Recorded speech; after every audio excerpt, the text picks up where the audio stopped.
తాకట్టులో ఉన్న బంగారం అమ్మాలనుకునే వారి ఇన్ఫర్మేషన్ ఇస్తే దాని వాల్యుయేషన్ బట్టి మీకు కమిషన్ కూడా ఇస్తుంది గోల్డ్ హబ్. నమస్తే, వెల్కమ్ టు మనం టీవీ. నేను వలి. ఆంధ్రప్రదేశ్ రాజకీయం రసవత్తరంగా మారుతోంది. ఎందుకంటే ఆంధ్రప్రదేశ్లో పొత్తులకు సంబంధించి ఒక కీలక ప్రకటన వచ్చే అవకాశం కనిపిస్తుంది. భారతీయ జనతా పార్టీ టీడీపీ జనసేనతో కలిసి ముందుకు వెళ్లే విషయానికి సంబంధించి ఒక అధికారిక ప్రకటన ఈ 2 రోజుల్లోనే వచ్చే అవకాశం కనిపిస్తుంది. ఎందుకంటే ఈరోజు రాత్రే చంద్రబాబు గారు, పవన్ కళ్యాణ్ గారు ఢిల్లీకి వెళ్తున్నారు. అక్కడ బీజేపీ పెద్దలతో సమావేశమై అధికారిక ప్రకటనతో పాటు భారతీయ జనతా పార్టీకి ఏ స్థానాలు ఇస్తున్నారు వీటికి సంబంధించి కూడా ఒక క్లారిటీ అయితే రాబోతుంది. ప్రస్తుతం ఆంధ్రప్రదేశ్లో ఒక సర్వేలకు సంబంధించి తీవ్రమైనటువంటి చర్చ జరుగుతున్నటువంటి పరిస్థితి కనిపిస్తోంది. ఇప్పటికే జాతీయ సర్వేలు కొన్ని చేశాయి, తర్వాత ప్రాంతీయ సర్వేలు చాలా వచ్చాయి. వీళ్ళందరూ కూడా ఏ పార్టీ అధికారంలోకి రాబోతుంది, ఈసారి అధికార పీఠాన్ని కైవసం చేసుకునేది ఏ పార్టీ అని చెప్పి వాళ్ళ సర్వేలకు సంబంధించిన ఫలితాలు వడ్డించినటువంటి విషయం మనకు తెలిసింది. ఈ నేపథ్యంలో ప్రజలందరూ కూడా కొంత ఆసక్తికరమైనటువంటి సర్వే, ప్రజలందరూ కొంత ఇంట్రెస్ట్ చూపించేటువంటి సర్వే ఒకటి ఉంది. అదే ప్రశాంత్ కిషోర్ గారి సర్వే. ప్రశాంత్ కిషోర్ గారు ఏదైతే సర్వే చేశారని చెప్పి సోషల్ మీడియాలో ప్రస్తుతం చక్కర్లు కొడుతుందో అది ప్రస్తుతం వైరల్గా మారుతుంది సోషల్ మీడియాలో. ఎందుకంటే దీని గురించి ప్రత్యేకంగా చర్చించుకుంటున్నారు. ప్రశాంత్ కిషోర్ గారు ఇంతకుముందు చేసినటువంటి వ్యాఖ్యలు కూడా దీనికి బలం చేకూరుస్తున్నటువంటి పరిస్థితి కనిపిస్తోంది. ప్రశాంత్ కిషోర్ గారు ఆదివారం రోజు ఒక ఇంటర్వ్యూ ఇచ్చారు. ఆ ఇంటర్వ్యూలో ఆంధ్రప్రదేశ్ ప్రభుత్వం గురించి, జగన్ గారి గురించి కొన్ని కీలకమైనటువంటి వ్యాఖ్యలు చేశారు.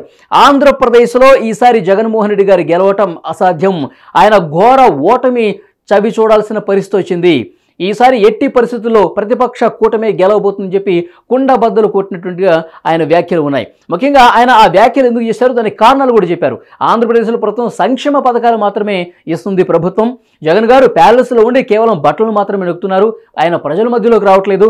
సంక్షేమ పథకాలే కాదు, అంతకు మించిన ఆకాంక్షలు ప్రజలకు ఉన్నాయని చెప్పి ప్రశాంత్ కిషోర్ గారి వ్యాఖ్యలు ఉన్నాయి. దాంతోపాటు కుటుంబ విషయాన్ని కూడా ప్రస్తావించారు. తర్వాత భారతీయ జనతా పార్టీతో దోస్తీ విషయాన్ని ప్రస్తావించారు. భారతీయ జనతా పార్టీ ప్రస్తుతం ప్రతిపక్ష కూటమితో జత కడుతున్నటువంటి సిచ్యువేషన్. దీంతోపాటు ప్రజల మధ్యకు ఏనాడు రాలేదు. విద్య, ఉపాధి, ఉద్యోగ అవకాశాలు వీటిని ఏనాడు కూడా పట్టించుకోలేదు. రాజధాని పూర్తిగా గాలి కుదిలేశారు.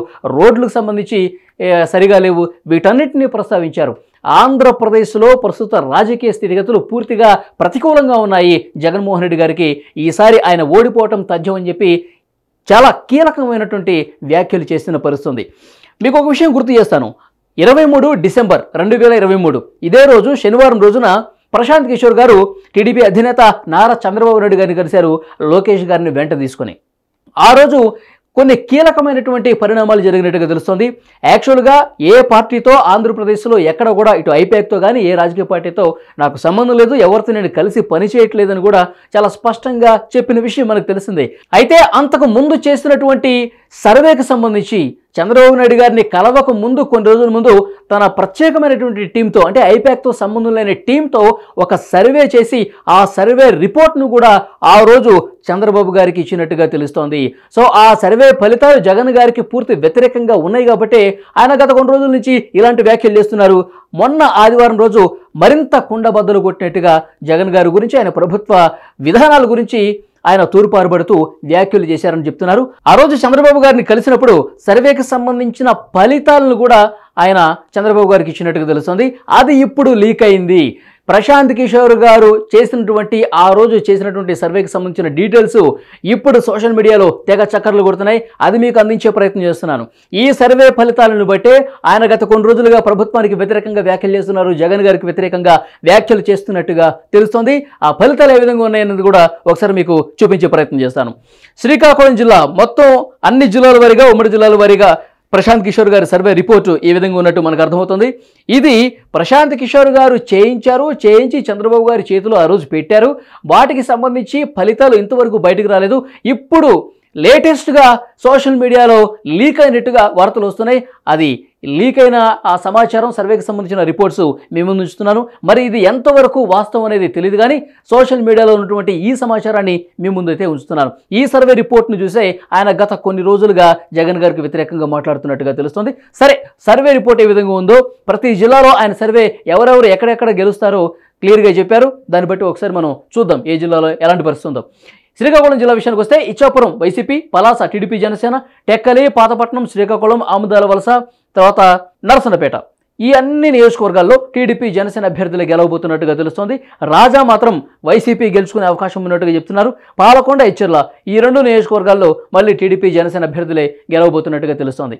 ఇక ఉమ్మడి విజయనగరం జిల్లా విషయానికి వస్తే కురుపాం, పార్వతీపురం, సాలూరు ఈ 3 చోట్ల కూడా వైసీపీ అభ్యర్థులు గెలవబోతున్నారు. బొబ్బిలి, చీపురుపల్లి టీడీపీ జనసేన, గజపతి నగరం YCP, Nellimarla TDP Janasena, Vizianagaram YCP, Srungavarapukota TDP Janasena అభ్యర్థులు గెలవబోతున్నట్టుగా తెలుస్తోంది. ఇక ఉమ్మడి విశాఖ జిల్లాలో పరిస్థితి ఏంటంటే విశాఖ ఉత్తరం, గాజువాక, విశాఖ తూర్పు, విశాఖ దక్షిణ, విశాఖ పశ్చిమ, పెందుర్తి, భీమిలి, చోడవరం, మాడుగుల టీడీపీ జనసేనే. మొత్తం ఇటువైపు చూస్తున్నారా, ఇవన్నీ కూడా టీడీపీ జనసేన అభ్యర్థులు గెలుచుకోబోతున్నారు. ఒక అరకు వైసీపీ, నర్సీపట్నం టీడీపీ జనసేన, పాయకరావుపేట, పాడేరు ఈ 2 చోట్ల మళ్ళీ వైసీపీ అభ్యర్థులు గెలుస్తున్నారు. అనకాపల్లి, ఎలమంచిలి ఈ 2 చోట్ల టీడీపీ జనసేన అభ్యర్థులు గెలవబోతున్నట్టుగా తెలుస్తోంది. ఇక మరొక జిల్లా తూర్పుగోదావరి, తుని వైసీపీ, ప్రతిపాడు, పిఠాపురం, కాకినాడ రూరల్, పెద్దాపురం ఈ 4 చోట్ల టీడీపీ జనసేన అభ్యర్థులు. అనపర్తిలో వైసీపీ అభ్యర్థి, అలాగే కాకినాడ సిటీ, రామచంద్రపురం, ముమ్మిడివరం ఈ 3 చోట్ల టీడీపీ జనసేన అభ్యర్థులు గెలవబోతున్నారు. అమలాపురం, రాజోలు, పీగన్నవరం, కొత్తపేట, మండపేట, రాజానగరం, రాజమండ్రి సిటీ, రాజమండ్రి రూరల్ మొత్తం ఈ నియోజకవర్గాలన్నీ టీడీపీ జనసేన. రంపచోడవరం ఒకటి వైసీపీ గెలుచుకునే అవకాశం ఉంది. జగంపేటలో మళ్ళీ టీడీపీ జనసేన అని చెప్తున్నారు. సో పశ్చిమ గోదావరి జిల్లాలో పరిస్థితి ఏంటంటే కోవూరులో వైసీపీ, నిడదవోలు, ఆచంట, పాలకొల్లు, నరసాపురం, భీమవరం, ఉండి, తణుకు, తాడేపల్లిగూడెం ఈ నియోజకవర్గాలన్నీ టీడీపీ జనసేన అభ్యర్థులే గెలుచుకోబోతున్నారని ప్రశాంత్ కిషోర్ లేటెస్ట్గా చేసినటువంటి సర్వేలో డిసెంబర్లో చంద్రబాబు నాయుడు గారిని కలిసినప్పుడు ఆయన సొంతంగా చేపించుకున్న సర్వేగా తెలుస్తోంది. ఆ రోజు చంద్రబాబు గారి చేతుల్లో పెట్టినటువంటి ఈ సర్వేకి సంబంధించిన రిపోర్టు ఇప్పుడు లీక్ అయింది. ఇప్పుడు ప్రజల మధ్యకు వచ్చింది. సోషల్ మీడియాలో తెగ చక్కర్లు కొడుతుంది. ఆ వివరాలు మీకు అందజేసే ప్రయత్నం నేను చేస్తున్నాను. ఇక ఉంగుటూరులో వైసీపీ, దెందులూరు, ఏలూరు, గోపాలపురం టీడీపీ జనసేన అభ్యర్థులు గెలవబోతున్నారు. పోలవరం ఒక్కచోట వైసీపీ, మళ్ళీ చింతలపూడిలో టీడీపీ జనసేన అభ్యర్థులే గెలుచుకోబోతున్నట్టుగా తెలుస్తోంది. ప్రశాంత్ కిషోర్ సర్వే లేటెస్ట్గా ఈ విధంగా ఉంది. ఇక కృష్ణా జిల్లాలో పరిస్థితి అంటే తిరువూరు, నూజివీడు, గన్నవరం 3 చోట్ల టీడీపీ జనసేన, గుడివాడ, కైకులూరు 2 చోట్ల వైసీపీ, పెడన, మచిలీపట్నం ఇక్కడ TDP Janasena, Pamarru YCP, Penamaluru TDP Janasena, Vijayawada west YCP, ఇక విజయవాడ సెంట్రల్, ఈస్టు, మైలవరం, నందిగామ, జగ్గైపేట, అవనిగడ్డ ఈ మొత్తం కూడా టీడీపీ జనసేన అభ్యర్థులు గెలుచుకోబోతున్నట్టుగా తెలుస్తోంది. ఇక గుంటూరు జిల్లాలో పరిస్థితి ఏంటంటే తెనాలి టీడీపీ జనసేన, బాపట్ల, ప్రతిపాడు వైసీపీ, గుంటూరు వెస్టు, ఈస్టు, చిలకలూరుపేట, నరసరావుపేట, సత్తెనపల్లి, పెదకూరుపాడు, తాడికొండ, మంగళగిరి, పొన్నూరు, వేమూరు, రేపల్లె మొత్తం ఈ నియోజకవర్గాలన్నీ కూడా టీడీపీ జనసేన గెలుచుకోబోతుంది. మాచర్ల వైసీపీ గెలుచుకోబోతోంది. గురజాల, వినుకొండ ఈ 2 చోట్ల టీడీపీ జనసేన అభ్యర్థులే గెలుచుకునే అవకాశం ఉన్నట్టుగా కనిపిస్తోంది. ఇక ఉమ్మడి ప్రకాశం జిల్లాలో పరిస్థితి ఏంటంటే ఎర్రగొండపాలెం, దర్శి, పరుచూరు, అద్దంకి, చీరాల, సంతనూతలపాడు మొత్తం ఈ 6 చోట్ల కూడా టీడీపీ జనసేన అభ్యర్థులు గెలుచుకోబోతున్నారు.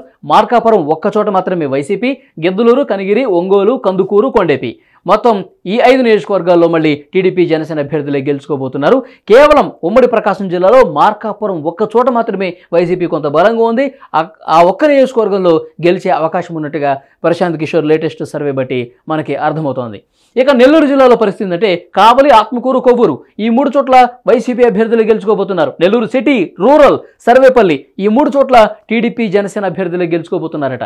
ఇక ఉదయగిరి, గూడూరు 2 చోట్ల వైసీపీ, సూళ్లూరుపేట, వెంకటగిరి ఈ 2 చోట్ల టీడీపీ జనసేన అభ్యర్థులు గెలిచే అవకాశం ఉందని ప్రశాంత్ కిషోర్ గారి లేటెస్ట్ సర్వే ఈ విధంగా ఉన్నట్టు మనకు సమాచారం వస్తోంది. ఇక ప్రశాంత్ కిషోర్ గారి సర్వే అనంతపురం జిల్లాలో ఏ విధంగా ఉందంటే Rayadurgam YCP, Guntakal, Tadipatri, Kalyandurg TDP Janasena, Singanamala YCP, Anantapur, Raptadu TDP Janasena, Penukonda TDP Janasena, Dharmavaram YCP, Hindupur, Puttaparthi, Kadiri, Uravakonda TDP Janasena, మడకశిరలో మళ్ళీ వైసీపీ అభ్యర్థి గెలిచే అవకాశం ఎక్కువగా ఉన్నట్టు ప్రశాంత్ కిషోర్ సర్వే ద్వారా అర్థమవుతోంది. ఇక చిత్తూరు జిల్లాలో పరిస్థితి ఏంటంటే కుప్పం టీడీపీ జనసేన, పలమనేరు టీడీపీ జనసేన, పూతలపట్టు, చిత్తూరు, గంగాధర, నెల్లూరు ఈ 3 చోట్ల వైసీపీ అభ్యర్థులు, నగరి టీడీపీ జనసేన, సచ్చిబేడు, శ్రీకాళహస్తి మళ్ళీ వైసీపీ అభ్యర్థులు గెలవబోతున్నారు. Tirupati TDP Janasena, Chandragiri TDP Janasena, Punganur YCP, Madanapalle TDP Janasena, Pileru, Thamballapalle YCP. ఇక కడప జిల్లా పరిస్థితి ఏంటంటే బద్వేల్లో వైసీపీ గెలుస్తుందట. రాజంపేటలో టీడీపీ జనసేన, కడపలో వైసీపీ, రైల్వే కోడూరు, రాయచోటి ఈ 2 చోట్ల టీడీపీ జనసేన, పులివెందుల, కమలాపురం వైసీపీ అభ్యర్థులు గెలవబోతున్నారు. జమ్మలమడుగులో టీడీపీ జనసేన, ప్రొద్దుటూరు, మైదుకూరు ఈ 2 చోట్ల వైసీపీ అభ్యర్థులు గెలిచే అవకాశం ఉన్నట్టుగా తెలుస్తోంది. ఇక కర్నూలు జిల్లాలో పరిస్థితి ఆళ్లగడ్డ వైసీపీ, శ్రీశైలం, నందికొట్కూరు, కర్నూలు ఈ 3 చోట్ల టీడీపీ జనసేన, పాణ్యం, నంద్యాల ఈ 2 చోట్ల వైసీపీ, బనగానపల్లె టీడీపీ జనసేన, కోడుమూరు ఎమ్మిగనూరు టీడీపీ జనసేన, మంత్రాలయం వైసీపీ, ఆదోని టీడీపీ జనసేన, ఆలూరు డోన్ పత్తికొండ ఈ 3 చోట్ల మళ్ళీ వైసీపీ అభ్యర్థులే గెలిచే అవకాశం ఉందని దీన్ని బట్టి మనకు అర్థమవుతుంది. అంటే ప్రశాంత్ కిషోర్ గారు లేటెస్ట్గా చేయించుకున్న సర్వే, అంటే డిసెంబర్ వరకు ఉన్నటువంటి సర్వే, డిసెంబర్ 23వ తారీఖు చంద్రబాబు గారిని కలిసినప్పుడు ఆయన ప్రైవేటుగా చేయించుకున్నట్టుగా తెలుస్తుంది, ఐపాక్తో సంబంధం లేకుండా. సో ఆ సర్వేలో వైసీపీకి ప్రతికూలంగా ఫలితాలు వచ్చాయి. ఆ రిపోర్ట్ను ఆయనకు అందజేసి కొన్ని సజెషన్స్ కూడా, సూచనలు కూడా చేసినట్టుగా తెలుస్తోంది. ఇప్పుడు ఈ విషయం బయటకు వస్తుంది. మొత్తం ఓవరాల్గా ఎన్ని స్థానాలు గెలుచుకోబోతుందంటే ఇక్కడ మీకు మరొకసారి చూపిస్తాను. మొత్తం 175 ఉంటే టీడీపీ జనసేన 121 స్థానాల్లో గెలుచుకునే అవకాశం ఉంది. వైసీపీ 54 స్థానాలకు పరిమితం అవుతుంది. అందుకే ఘోర ఓటమి అని చెప్తున్నారు ప్రశాంత్ కిషోర్ గారి వ్యాఖ్యలు. ఒకసారి మనం చూస్తే కనుక జగన్ గారు ఘోర ఓటమిని చవిచూడబోతున్నారు, ఘోర పరాజయం పొందబోతున్నారు ఈసారి. ఆయన అనేక వర్గాలను కూడా పూర్తిగా సంక్షేమానికే పరిమితమయ్యారు. రాష్ట్ర అభివృద్ధి ఎక్కడ పట్టించుకోవట్లేదు, కుటుంబ పరిస్థితులు కూడా ఆయన చేతులారా చేసుకున్నారు. సో ఇవన్నీ ఫ్యాక్టర్స్ కూడా ఆయనకి వ్యతిరేకంగా మారిపోయి ఆయన పరాజయానికి దారితీస్తున్నాయని ఆయన విశ్లేషించినటువంటి పరిస్థితి కనిపిస్తోంది. ఆయన లేటెస్ట్గా చేసినటువంటి రిపోర్టు గతంలో 151 స్థానాలు అద్భుతమైనటువంటి మెజారిటీతో ఎక్కువ స్థానాలు చరిత్రలో ఒక రికార్డుగా గెలుచుకున్నటువంటి జగన్మోహన్ రెడ్డి గారు 54 స్థానాలకు పడిపోతున్నారు. అందుకే ఘోర పరాజయం అని ప్రశాంత్ కిషోర్ గారు వ్యాఖ్యలు చేశారు.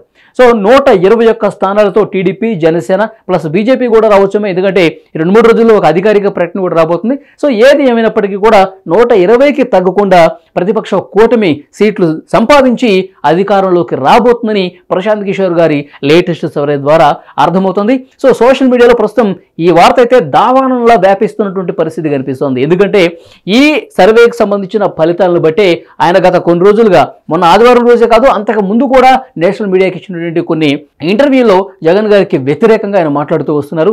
సో ఈ ధీమాతోనే ఆయన సొంతంగా చేయించుకున్న సర్వే ఎప్పుడూ తప్పు కాలేదు కాబట్టి సో దాన్ని బేరీజ్ వేసుకుని ఆ బేస్ మీదే ఆయన మాట్లాడుతున్నట్టుగా తెలుస్తుంది. చూద్దాం ఇంకా ఎలక్షన్స్ ఈ 2 నెలల సమయంలో ఏమైనా మార్పులు చేర్పులు జరుగుతాయా, మళ్ళీ గాలి అధికారంలో ఉన్నటువంటి వైసీపీ వైపు ఉంటుందా, లేకపోతే ప్రశాంత్ కిషోర్ గారు చేసినట్టు వ్యాఖ్యలు కావచ్చు, ఇప్పుడు కొన్ని సర్వేలు టీడీపీ జనసేనకు అనుకూలంగా వస్తున్నటువంటి సర్వేలు కొన్ని ఉన్నాయి. సో ఏ విధంగా ఉండబోతుంది, అదే రిఫ్లెక్ట్ అవుతుందా, లేకపోతే మళ్ళీ ఉన్న భారీ మార్పులు ఏమైనా చోటు చేసుకునే అవకాశం ఉందా చూద్దాం. Thank you very much.